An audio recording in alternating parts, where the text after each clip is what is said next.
Hey everybody, so today I'm going to be doing a really exciting video. I'm going to be reviewing one of my new favorite books, and that is The Ocean at the End of the Lane. First of all, I just want to say that this cover is gorgeous. I love it. I love it especially because you don't really get why this is the cover. You don't really understand it until about the very end of it, and I love covers like that, so I just think this is gorgeous. And the back is really cool too. It's like a specific scene in the book is illustrated on the back, so I just really love this cover. It's really well done. It's beautiful. Alright, so I'm just going to start out this review by saying that I gave this book a 5 out of 5 stars on Goodreads. I enjoyed it so much. It was just so magical and fun, and it was just really good. I loved it. So I actually made some notes on this book. After every chapter I wrote down my thoughts and stuff, and I'll probably read those to you at the end. But I also just wrote down some points to cover in my review, so I'm going to get started with that. The book starts out with a man visiting his hometown, and he starts to reminisce about events that occurred when he was about 7 years old, or I think he was 7. His parents were renting out a room in his house upstairs, and a man was staying there, and he ended up committing suicide in a car, in their car I believe, like down the road. And you don't really know why, but apparently something magical has been giving people money, which is kind of weird. It's been like causing issues, but yeah, and you don't find out what that magical thing is until later. And the boy kind of enlists the help of the Hemstocks, which is Mrs. Hemstock, old Mrs. Hemstock, and Letty Hemstock, and they all are kind of witches, but they're not really witches. They don't call themselves that, but they do witchish things, and they help him fight off this evil magical thing. It's just a really interesting story about the events that go down in his hometown when he was younger. So that's a really bad synopsis, but it's really better to go in this book not really knowing what's going on. The point of view of this book is a 7-year-old kid, but it's really a man telling a story through himself as a 7-year-old. So it's kind of interesting and unique in that way. And I really liked how it was told. Like, you can tell that he's a really smart kid, but he's still a kid, and sometimes it'll have little parts where he just says, well, looking back on it now, this is what I think about it, or blah blah blah, something like that.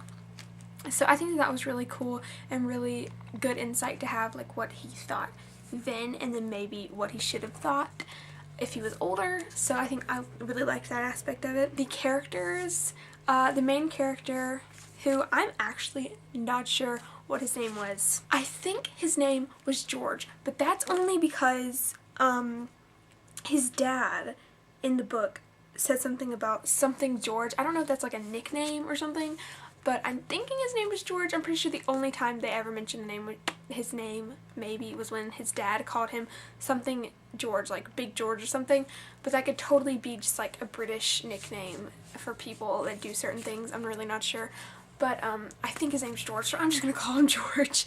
And anyway, so George, the main character, the little kid, he was really relatable. I think he's really relatable for a lot of book readers because he really just like lived vicariously through books. He really didn't enjoy his life outside in the real world, so when he read books, he just really related to them, and he really wanted to be in the books, and he just really enjoyed reading. I just really like his character and his point of view, as I said before. And another character I really enjoyed was Letty Hemstock. I think she was just super fun and cool and smart, and just a really good character for the main character George to look up to.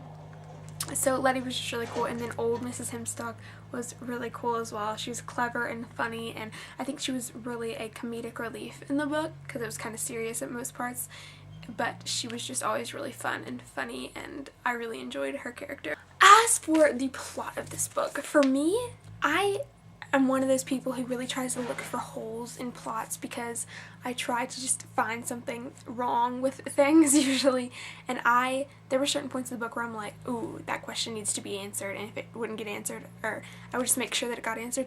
Every single question in this book for me got answered. I really thought that it had no holes in the plot, and I think that was just a really good thing for a book to have, because a lot of times in books you're like, well, I don't even know why that happened, but in everything in this book I feel like everything has an explanation, and it all has just a really cleverly built up plot and explanation, and it's just really, really good. And as for some literary elements in this book had amazing, amazing imagery. Every little thing in this book you could totally imagine in your head. It left it up for a little bit of imagination for you, but it gave you a really, really solid baseline to imagine everything that happened in this book. And it just has some really, really cool things, like a certain aspect of it when one of these evil things would the thing would like tear off some of the world, and it would just like, it wouldn't be like he just like tore a plant out of the ground. It's like he literally tore that from the picture of the world, and it was just something gray under it.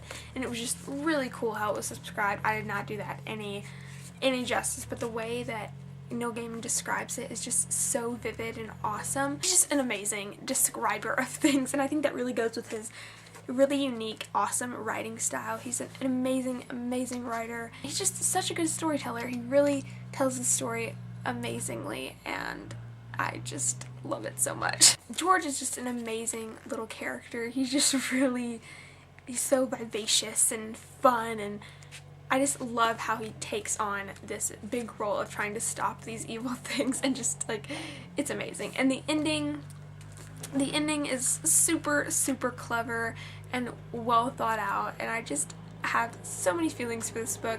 This review probably really sucked. I am really bad at reviewing. I even tried to write down certain things. If you haven't read it, please read it. It's so worth it. I hope you all enjoyed this video. Go out and buy this book now. Thank you so much for watching.